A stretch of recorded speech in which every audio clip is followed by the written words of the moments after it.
Hello student. जो आज हम चैप्टर पढ़ने वाले हैं उसका नाम है सॉल्यूशन।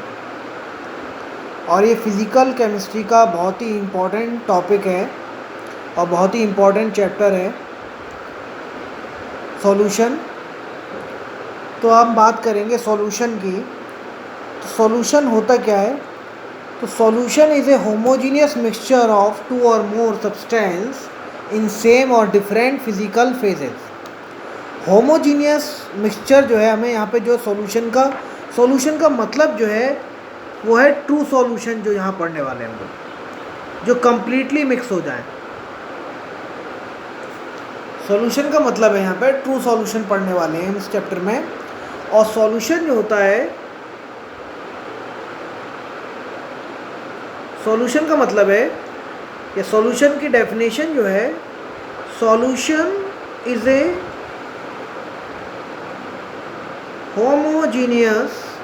होमोजीनियस का मतलब होता है एक जैसा हो जाए, एक जैसा।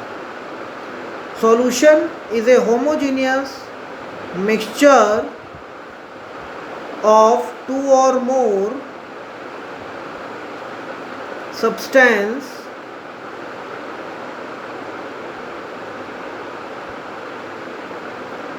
is in same or different physical phases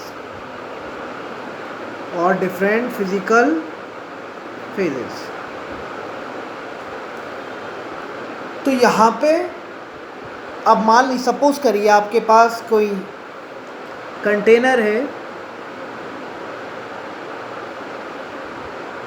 इसके अंदर वाटर है, पानी, और आपने शुगर को ऐड किया।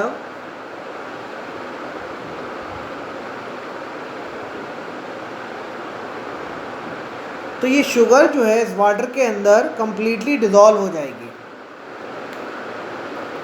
ठीक है। अब आपके पास तो ये होमोजीनियस मिक्सचर है, शुगर जो है पूरी कंप्लीटली मिक्स हो गई। तो ये इसका मतलब होमोजीनियस मिक्सचर है, कंप्लीटली मिक्स हो गया, एक ही जैसा हो गया। अब सपोज करिए कि आपके पास कंटेनर के अंदर एक वाटर है, आपने सॉइल को ऐड किया, मिट्टी। आप जैसे ही मिट्टी को वाटर के अंदर ऐड करेंगे तो मिट्टी पानी के अंदर घुलेगी नहीं। तो इसका मतलब ये हाइड्रोजीनियस मिक्सचर है। और शुगर को आप वाटर के अंदर ऐड करते हैं, पानी के अंदर, तो शुगर जो है पानी के अंदर पूरी तरह से घुल जाएगी, एक ही जैसा हो जाएगा। तो इसका मतलब ये होमोजीनियस मिक्सचर है। तो हमको इस चैप्टर के अंदर होमोजीनियस मिक्सचर पढ़ना है, हाइड्रोजीनियस मिक्सचर नहीं पढ़ना है। ठीक है। अब हम बात करेंगे सॉल्यूट और सॉल्वेंट। सॉल्यूट का मतलब क्या है? ऐसे सब्सटेंस जो कि डिज़ोल्व हो जाए सॉल्यूशन के अंदर, और सॉल्यूट जो होता है वो स्मॉल अमाउंट में प्रेजेंट होता है। सॉल्यूट की डेफिनेशन क्या है? The substance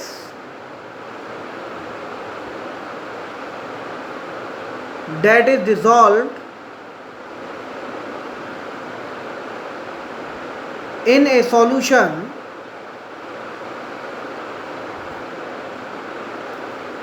solute present in smaller amount। ये स्मॉलर अमाउंट में प्रेजेंट होता है सॉल्यूट, और जो सॉल्वेंट होता है वो प्रेजेंट होता है लार्ज अमाउंट में।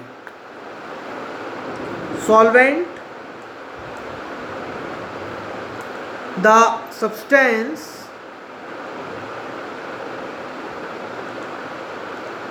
that dissolves a solute resulting in a solution solvent present in large amount।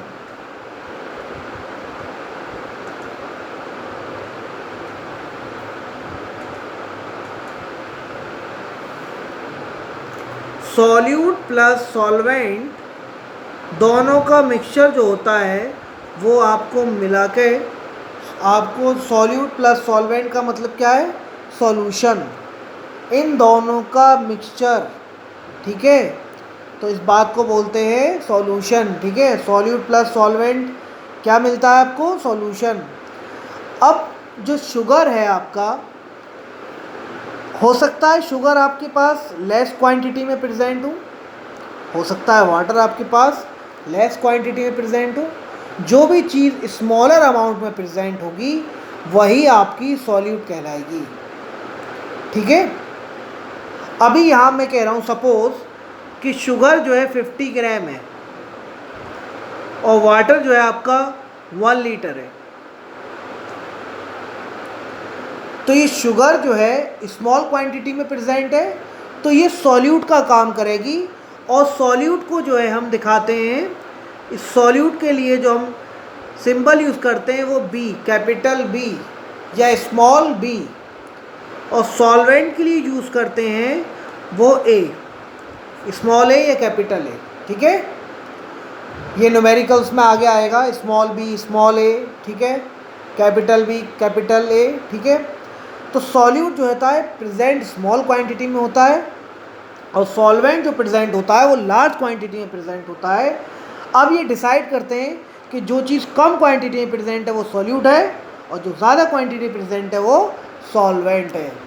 अब हम लोग पढ़ेंगे कंसंट्रेशन और सॉल्यूशन का मतलब ट्रू सॉल्यूशन। ट्रू सॉल्यूशन का मतलब जो कंप्लीटली मिक्स हो जाए, ठीक है। अब हम लोग पढ़ेंगे कंसंट्रेशन क्या होती है।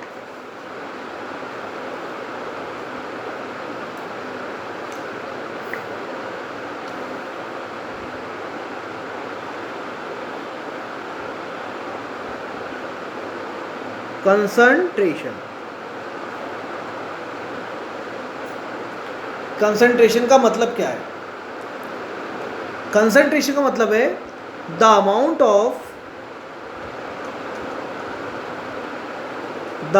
Of solute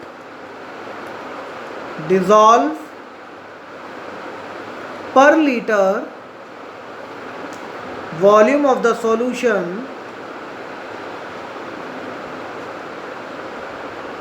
or per kg weight of solvent is called concentration.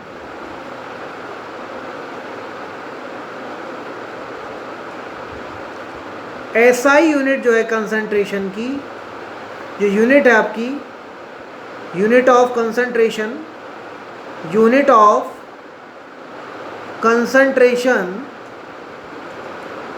Moles per litre, mole per litre the unit of concentration. अब कंसंट्रेशन हम लोग टर्म्स पढ़ने वाले हैं, इसके अंदर कंसंट्रेशन टर्म्स, इन्हीं पे आगे न्यूमेरिकल्स होंगे, हम लोग न्यूमेरिकल प्रॉब्लम करेंगे इन्हीं पे। कंसंट्रेशन टर्म दो तरह की है, एक टेम्परेचर डिपेंडेंट और दूसरा टेम्परेचर इंडिपेंडेंट। अब टेम्परेचर डिपेंडेंट का मतलब क्या है? टेम्परेचर डिपेंडेंट आप लोग जानते हैं V डायरेक्टली प्रोपोर्शनल T होता है। वॉल्यूम किसके डायरेक्टली प्रोपोर्शनल होता है? टेम्परेचर के।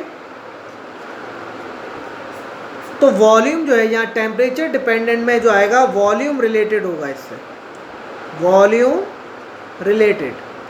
और टेम्परेचर इंडिपेंडेंट में जो है वो आपका मास रिलेटेड होगा, मास रिलेटेड। अब इसके अंदर हम लोग टर्म्स पढ़ेंगे, वॉल्यूम से कौन सा रिलेटेड है और मास से कौन सा रिलेटेड है, ठीक है। सबसे पहले पढ़ेंगे वॉल्यूम से रिलेटेड मोलैरिटी।